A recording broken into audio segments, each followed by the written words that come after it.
ଚାରିଟା ପାଞ୍ଚଟା ଘରର ଏଠି ଚୋରି ନେଇକି ହୋଇଯାଉଛନ୍ତି। 8 ଦିନର ଛେକେ ଚୋରି ହେଉଛି। ସେ ଛୁଆ ରହିଛନ୍ତି ବାହାରୁ ଆସିକି କାମ କରିବା ନାହିଁ, ତାଙ୍କ ମାଆକୁ କହିକି ଇଏ କରିକି ଆସିକି କାମ କରିକି 2 ପଇସା ରୋଜଗାର କରିବେ। ମୋବାଇଲ ନେଇଯାଉଛନ୍ତି, କେତେ କଷ୍ଟରେ ସେମାନେ କାନ୍ଦୁଛନ୍ତି, ଖାଉନାହାନ୍ତି। କାହିଁକି ତାଙ୍କ ପାଇଁ ଚୋରଙ୍କ ପାଇଁ କ'ଣ ଦଣ୍ଡ ନାହିଁ? ସେମାନେ କ'ଣ ପାଇଲଟ ଧିଅରେ ଏତେ ପାପି ଥିଲେ? ସମସ୍ତଙ୍କୁ ମାରିଦେଲେ ମା, କାହାକୁ ବି ଦୟାକୁ ନୁହେଁ। ନିଆଁ ତୁମେ ଚାହିଁଥିଲେ ନିଆଁ ନିଭି ଯାଇଥାନ୍ତେ, ତମେ କ'ଣ ନ କରିପାରିବ? ତମ ବିନା ଗୋଟେ ପତ୍ର ଭଲେ ନା, ତମ ବିନା ବି ଯେ ଯାଉଛି ରାସ୍ତାରେ ଚାଲିପାରିବେନି। ସାରା ଭାରତର ଲୋକ ଯଦି ମାରିବାର ତୋର ଇଚ୍ଛା ଅଛି, ଏମିତି ନିଆଁ ଜଳେଇ କାହିଁ ମାରିବ? ବଡ଼ ଦାଣ୍ଡ ନେଇ ଆସିବ, ଆପେ ଆପେ ସବୁ ମାରିଦେବ। ସେଇଠି ନିଆଁରେ ଜଳେଇବ, ନହେଲେ ସେଇଠି ତ ବଡ଼ ଦାଣ୍ଡ ଯେତେ ଭାରତର ଲୋକ ଅଛନ୍ତି। କିନ୍ତୁ କାହିଁକି ଏମିତି କାହାକୁ ଛୋଟ ଛୋଟ କରି, କାହାକୁ ଯୁଦ୍ଧ କରି, କାହାକୁ ଇଏ କରି କାହିଁ ମାରୁଛୁ? କ'ଣ ପାଇଁ ମହାପ୍ରଭୁ ମାରୁଛୁ? ନା ଚୋର ତ ଚୋରି କରୁଛି, କେତେ କ'ଣ ଜୀବନ ମାରୁଛନ୍ତି। ତାଙ୍କର କିଛି ଦେଇପାରୁନୁ, କିଛି ଦଣ୍ଡ କରିପାରୁନ, କି ତାଙ୍କୁ କିଛି ଦେଇପାରୁନ। ସେମାନେ ତ ପାପି। ପାଇଲଟ ଭିତରେ କ'ଣ ସବୁ ପାପି ଥିଲେ ମହାପ୍ରଭୁ?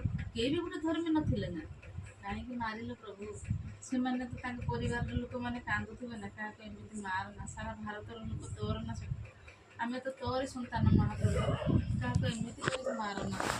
ହଁ, ମାରିବାର ଯଦି ଅଛି ସମସ୍ତଙ୍କୁ ନେଇଯା ବଡ଼ ଦାଣ୍ଡକୁ। ମୋତେ ଭାଇ ଭଉଣୀ ଯେତେ ଦୁନିଆରେ ଅଛନ୍ତି, ସାରା ଭାରତର ଯେତେ ବଡ଼ ଦାଣ୍ଡକୁ ଆଣିକି ସେଇ ଜାଗାରେ ମାରିଦେବେ।